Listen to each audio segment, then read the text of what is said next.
Inspiration for this video came as I was working on my in-depth Episode 8 breakdown video.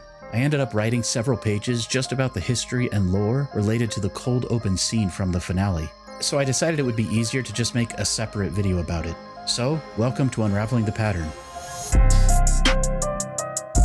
I'm Lauren, and in this video I'll discuss all of the confusing inaccuracies and differences, as well as some similarities between the history and lore of the Wheel of Time books and this opening scene from the Season 1 finale. But first, a quick spoiler warning. This video contains full story spoilers for the first season of the Wheel of Time TV show, and moderate spoilers related to the history and lore of the Wheel of Time that comes from companion books and a short story written by Robert Jordan called The Strike at Shyle Ghul. You don't have to have read the books to watch this video, but if you wish to remain completely spoiler-free regarding history and lore, this video might not be for you.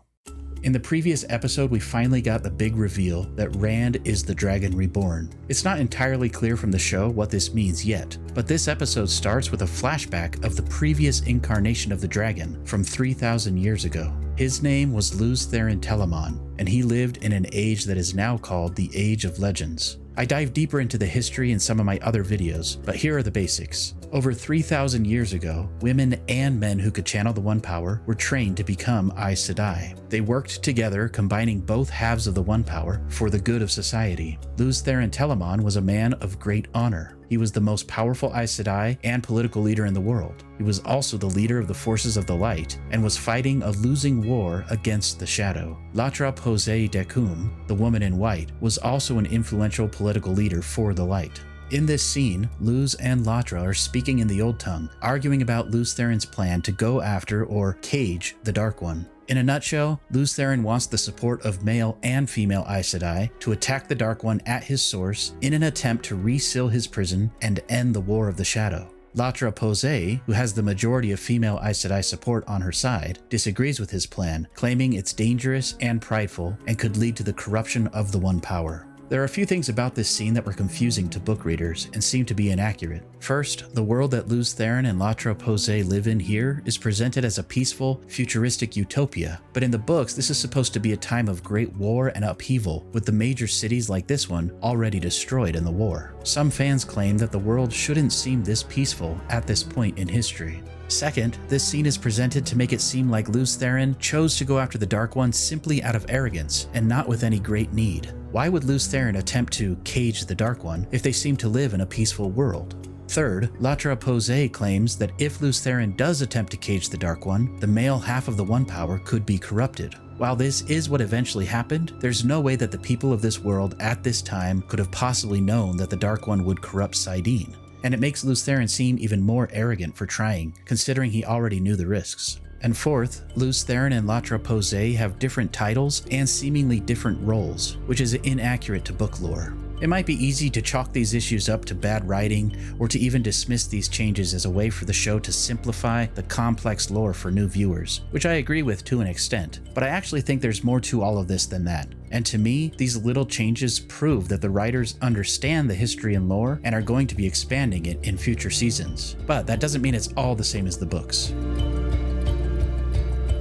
In the books at this point in history, the peaceful civilization of the Age of Legends has been all but destroyed by a massive war called the War of the Shadow or the War of Power. It stands to reason that this city would not be standing at this point, right? Actually, at this time in history, this city was not affected by the war in the same way as the rest of the world. I'm guessing if we were to see beyond these walls, there'd be more of a post-apocalyptic feeling to the world, and the upheaval from the war would be more apparent. But this is the city of Paradisen, which is an Old Tongue play on words for paradise. Paradisen was the most advanced city in the world and was the location for the Hall of the Servants, which was essentially the Age of Legends version of the Aes Sedai headquarters. We know that Lews Therin, the dragon and leader of the forces of the light, defeated Ishamael, one of the Forsaken and leaders of the forces of the shadow, at the gates of Paradisen, meaning the war never made it into the city. We also know that Paradisen wasn't destroyed until the breaking of the world, which happened later. So, while it might have felt jarring to see the city fully functioning in this cold open, it does track with the history of the books. However, because of the way this is presented, this does lead to another confusing aspect for book readers. This opening scene seems to imply that Therin chose to cage the Dark One for no other reason than arrogance. Latra even tells him his plan only serves his pride, though Therin disagrees. This also harkens back to the first line of the show, where Moiraine says, "The world is broken. Many, many years ago, men who were born with great power believed they could cage darkness itself. The arrogance." Now at first I just assumed that this was Moraine's unreliable narrator at work. Of course the female Aes Sedai of the current age wouldn't know or believe the truth of what really happened 3,000 years ago, and they likely would blame the broken world on corrupted male channelers and arrogance, without understanding the full context of the past. I've heard some criticisms of the show that they're trying to make it seem like men are bad and women are good, and that it's only because of men's arrogance that the world is a bad place. This is not really in line with the themes of the books though, as balance and equality between men and women is the main objective. My guess is that the show fully intends to fill in some of these gaps in history to make more sense of it all, and that currently this is the unreliable narrator at work. Though you could say it was Therin's arrogance that led to the final outcome, like all things in history, the truth of what happened is much more nuanced than that. As a matter of fact, Latra Posay had a different plan, to attempt to seal the Dark One's prison as well. But Therin didn't feel that they could wait any longer deliberating in the Hall of the Servants, and so he eventually led around 100 other male Aes Sedai, called the 100 Companions, to seal the Dark One's prison without the support of the female Aes Sedai. The man in black and white, or the Dark One, mentions this to Rand later in this episode. This is a minor nitpick, but in the books, the 100 Companions were actually 113 male Aes Sedai, but in the show, the Dark One mentions 99 others. Did you notice he also calls Rand Lews or Therin in these scenes? Now, this could definitely be seen as arrogance, but I see it more as an act of true desperation. At this time, Therin is presenting a sort of Hail Mary, last-ditch effort plan to stop the war and destruction by going after the source of evil that started it all. Latra Posay and her female Aes Sedai supporters are acting as a sort of frustrating political roadblock. Think of it like a filibuster in Congress that's impeding progress while the world around us is literally burning away. Therin truly believes that there's no more time to waste, and that the world will be overtaken by the shadow and destroyed if they spend the remaining days arguing in the Hall of the Servants. In my opinion, while he was slightly arrogant, he did what was necessary for the good of his family and for the world. Of course, nobody could have expected what would happen next. I won't get into the weeds of each of the different plans to reseal the Dark One's prison in this video, as I have a more in-depth Wheel of Timelines video coming soon that discusses all of this in greater detail. What you need to know is that the attempt by Therin and the 100 Companions to seal the Dark One's prison worked. As a matter of fact, they were lucky enough to reseal the prison while 13 of the Shadow's most powerful channelers and military leaders, referred to as the Forsaken, were there. In one fell swoop, the Dark One and most of his generals were sealed away. The War of the Shadow came to an end swiftly. It was a major victory for the light. However, there was a terrible and unexpected consequence. Just before the Dark One was fully sealed away, he lashed out with one final counterstroke and corrupted the entire male half of the One Power, which to this day, 3,000 years later, still taints Saidin and causes all male channelers to eventually go mad and to become destructive and violent. At the very moment when the Dark One's prison was sealed, many of the 100 Companions died, and the surviving Companions, as well as Therin himself, immediately went mad and began killing the people they loved and destroying the world. Therin became known not as the savior of the world, but rather as Kinslayer, the breaker of the world. Yes, the War of the Shadow was ended, but the resulting backlash from the Dark One's tainting of Saidin led to centuries of destruction and chaos. The world was so thoroughly broken by male channelers that the very face of the land changed. Mountains and seas swallowed cities, and fires and earthquakes raged. It took hundreds of years for the remaining male Aes Sedai to be hunted down and severed from the source, and decades more before the remaining female Aes Sedai were able to regroup and rebuild in a place that eventually became known as Tar Valon. Latra Posay in this cold open seemed to already know that something like this might happen, which is definitely inconsistent with the books. The world of Robert Jordan's The Wheel of Time, or as some fans call it, the Big White Book of Bad Art, says no one had counted on the Dark One's counterstroke.